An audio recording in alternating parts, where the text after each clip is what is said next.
BRS అధినేత KCR bus యాత్ర దిగ్విజయంగా కొనసాగుతుంది.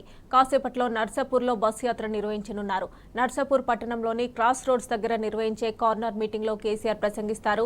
అనంతరం పట్టణ్ చెరువులో బస్ యాత్ర నిర్వహిస్తారు. బస్టాండ్ దగ్గర నిర్వహించే మీటింగ్లో ప్రసంగిస్తారు.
ఇక ఇదే అంశానికి సంబంధించి మరిన్ని డీటెయిల్స్ మా ప్రతినిధి వేణు లైవ్ లో అందజేస్తారు. వేణు,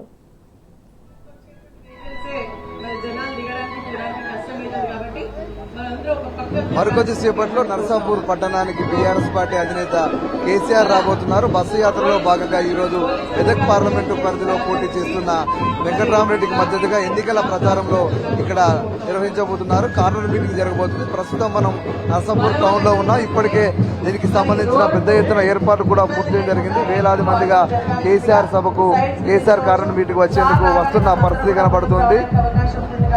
బీఆర్ఎస్ పార్టీకి మెదక్ పార్లమెంటు పరిధి అడ్డాగా ఉంది. ఈ పార్లమెంటు పరిధిలో కూడా 2014 నుంచి కూడా ఇక్కడ బీఆర్ఎస్ పార్టీ ఘన విజయం సాధిస్తూ ఉంది. 2014 అదేవిధంగా 19 ఈ వరుసగా విజయాలు సాధిస్తూ ఉంది. దీనికి సంబంధించి ఈ ఎన్నికల ప్రచారంలో భాగంగా మరికొద్ది సేపట్లో రాబోతున్నారు. ప్రస్తుతం వ్యవసాయ క్షేత్రం నుంచి నేరుగా బీఆర్ఎస్ పార్టీ అధినేత ఇక్కడ నర్సాపూర్కు చేరుకుంటారు. నర్సాపూర్ లో ఇక్కడ క్రాస్ రోడ్స్ లో కార్నర్ మీటింగ్ లో పాల్గొనబోతున్నారు. వేలాది మందిగా ఇప్పటికీ వివిధ గ్రామాలకు సంబంధించిన ప్రజలు కూడా ఇక్కడికి రావడం జరిగింది. చాలా పెద్ద ఎత్తున కూడా కేసీఆర్ ఇక్కడ ఏం మాట్లాడబోతున్నాడు, సీఎం కేసీఆర్ గా ఉన్నప్పుడు ఇక్కడ చాలా అభివృద్ధి సంక్షేమ కార్యక్రమాలు జరిగింది. రెవెన్యూ డివిజన్ జరిగింది. బస్ డిపోతో పాటు ఇక్కడ దీనికి 4 లైన్ రోడ్డు కూడా శాంక్షన్ చేయడం జరిగింది. ఆ సమయంలో చాలా అభివృద్ధి చెందింది. ఆ బీఆర్ఎస్ పరిపాలన ఉన్నప్పుడు ప్రజలకు చాలా సంక్షేమ పథకాలు కూడా లబ్ధిదారులందరూ కూడా ఇక్కడికి వస్తూ ఉన్నారు. అదేవిధంగా కాంగ్రెస్ ప్రభుత్వం ఏర్పడిన తర్వాత వాళ్ళు ఎన్నికల సందర్భంగా ఇచ్చిన హామీలను ఏమాత్రం నెరవేర్చలేదు. హామీలు నెరవేర్చకపోగా బీఆర్ఎస్ పార్టీ సంబంధించిన ప్రవేశపెట్టిన పథకాలను కూడా పూర్తి స్థాయి అమలు చేయడం లేదు. రైతు బంధు కానీ రైతు రుణమాఫీ కానీ ఇప్పటికీ చేసే పరిస్థితి లేదు. రైతు బంధు అందరికీ రాని పరిస్థితి. అదేవిధంగా కరెంటు కష్టాలు చాలా పెద్ద ఎత్తున ఉన్నాయి. రైతాంగం కూడా ఇబ్బందుల్లో ఉన్నారు. అకాల వర్షాలతో కళ్ళాల్లోనే పంటలు తరిసే పరిస్థితి. ధాన్యం కొనుగోలు కేంద్రాలు కూడా సరిగా ఏర్పాటు చేయకపోవడంతో కళ్ళాల్లోనే ధాన్యం ఉంది. నిన్న కురిసిన వర్షానికి కూడా ఈ ప్రాంతంలో పెద్ద ఎత్తున రైతులు నష్టపోయే పరిస్థితి ఉంది. ఇవన్నీ చాలా సమస్యలు ఉన్నాయి. వాటన్నిటిని కూడా ఈ నర్సాపూర్ వేదికగా బీఆర్ఎస్ పార్టీ అధినేత ఇక్కడ ప్రజలకు చెప్పబోతున్నారు. అదేవిధంగా ఎందుకు బీఆర్ఎస్ పార్టీకి ప్రజలు ఓటేయాలి, పార్లమెంట్ ఎన్నికల్లో ఎందుకు గెలిపించాలి, ఢిల్లీలో ఖచ్చితంగా తెలంగాణ గొంతుగా వినిపించాలంటే పార్లమెంటు వేదికగా తెలంగాణ రాష్ట్ర హక్కుల కోసం కానీ తెలంగాణ ప్రజల ఆకాంక్షలు వినిపించాలంటే ఖచ్చితంగా బీఆర్ఎస్ పార్టీ మాత్రమే ప్రజల ఆకాంక్షలకు అనుగుణంగా వాళ్ళ హక్కుల కోసం పోరాడుతూ ఉంది.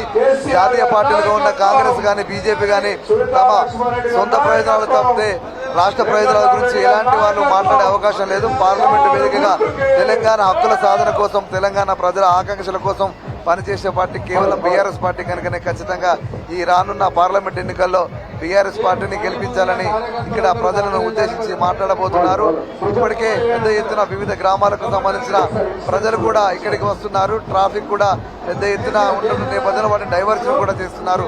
మరో అర్ధ గంటలో బీఆర్ఎస్ పార్టీ అధినేత నర్సాపూర్కు రాబోతున్నారు. నర్సాపూర్లో కార్నర్ మీటింగ్ లో పాల్గొన్న తర్వాత ఇక్కడ నుంచి రింగ్ రోడ్డు మీదుగా పటాన్చెరు చేరుకోబోతున్నారు. పటాన్చెరులో కూడా మెదక్ పార్లమెంటు పరిధిలో ఉంది. మెదక్ పార్లమెంటుకు సంబంధించి పటాన్చెరులో కూడా 8 గంటల ప్రాంతంలో అక్కడ కార్నర్ మీటింగ్ లో బీఆర్ఎస్ పార్టీ అధినేత పాల్గొనబోతున్నారు. ముఖ్యంగా చూసుకుంటే ఇప్పుడు ఇక్కడ బీఆర్ఎస్ పార్టీ అధినేత కేసీఆర్ రాబోతున్నారని కూడా మహిళలు, యువకులు, అదేవిధంగా పెద్ద ఎత్తున ప్రజలందరూ వచ్చి వేచి చూసే పరిస్థితి ఉంది. ఇప్పటికే ట్రాఫిక్ జామ్ అయ్యే పరిస్థితి. నర్సాపూర్ అంతా కూడా గులాబీమయంగా మారిపోయింది. పెద్ద ఎత్తున కూడా ఇప్పటికే వస్తూ ఉన్నారు. కేసీఆర్ ఏం మాట్లాడబోతున్నారు? ఇప్పటికే ఈ ప్రాంతాన్ని చాలా అభివృద్ధి చేయడం జరిగింది. ఈ కాళేశ్వరం కాలువలు కూడా ఈ ప్రాంతానికి రావడం జరిగింది. హల్దీబాగ్ ద్వారా ఈ ప్రాంతానికి సాగునీటి సదుపాయం కూడా వచ్చింది. మంజీర పరివాహక ప్రాంతాలు అయితే ఎక్కడైతే ఉన్నాయో అక్కడ ఇప్పటికీ చెక్ డ్యాములు బీఆర్ఎస్ పార్టీ అధికారులు చెక్ డ్యామ్ నిర్మాణం చేసి స్థానికంగా ఉన్న రైతులకు వేలాది ఎకరాలకు సాగునీరు అందించారు. కానీ కరెంటు కోతలు, ఆ తర్వాత కాంగ్రెస్ ప్రభుత్వం నిర్లక్ష్యం వల్ల రైతులు చాలా ఇబ్బందులు పడుతున్నారు. వాళ్ళందరూ తమ మొర వినిపించేందుకు ఇక్కడికి వస్తున్న పరిస్థితి ఉంది. మరికొద్దిసేపట్లో ఇక్కడికి కేసీఆర్ రాబోతున్నారు.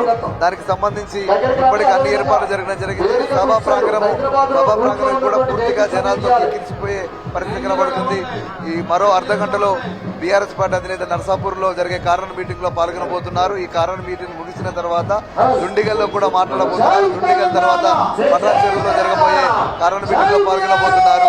ఇప్పటికీ కేసీఆర్ కోసం కూడా వివిధ గ్రామాలకు సంబంధించిన ప్రజలు వేలాదిగా తరలి వస్తున్నారు. Right, thanks for updates.